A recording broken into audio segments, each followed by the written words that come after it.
আশা আল্লাহ রসুলকে খুশি করার জন্য। আর এই জায়গায় যারা আসে তাদের সম্বন্ধ আল্লাহর খুশির খবর আছে।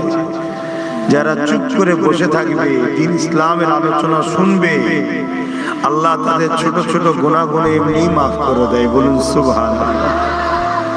আর কেউ যদি দিনকে জানার জন্য, শিখার জন্য 1 ঘন্টা বসে, আল্লাহ তাকে 40 বছর নফল ইবাদতের নেকি দান করে। জোরে বলুন সুবহানাল্লাহ।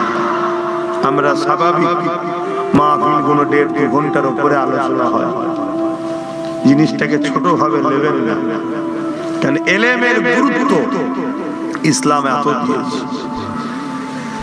শিক্ষা, সত্যকে জানা, সব থেকে প্রথম জানা হলো আমাদের মালিককে, দ্বিতীয় কেন তিনি বানালেন, তৃতীয় সেই অনুযায়ী জিন্দেগি গড়া। এর জন্য যে জ্ঞান অর্জন করতে হয়, ওই জ্ঞান অর্জন করাকে আল্লাহ অনেক গুরুত্ব দিয়েছে। আর যারা এই জ্ঞান অর্জন করে তাদেরকে আলেম বলা হয়। আর আলেম 2 ধরনের, একটা খায়রুল উলামা, একটা শাররুল উলামা। যারা খায়রুল উলামা, কিয়ামতের দিনে আল্লাহ তাদেরকে এত সম্মানিত করবে, বিচারের দিনে আল্লাহ আওয়াজ দেবেন, ডাক দিয়ে বলবেন, এই আমার উলামা বান্দারা, আপনারা কেন এখানে দাঁড়িয়ে আছেন? যান, আমি আল্লাহ আপনাদেরকে জান্নাতি করে দিলাম। জোরে বলুন সুবহানাল্লাহ।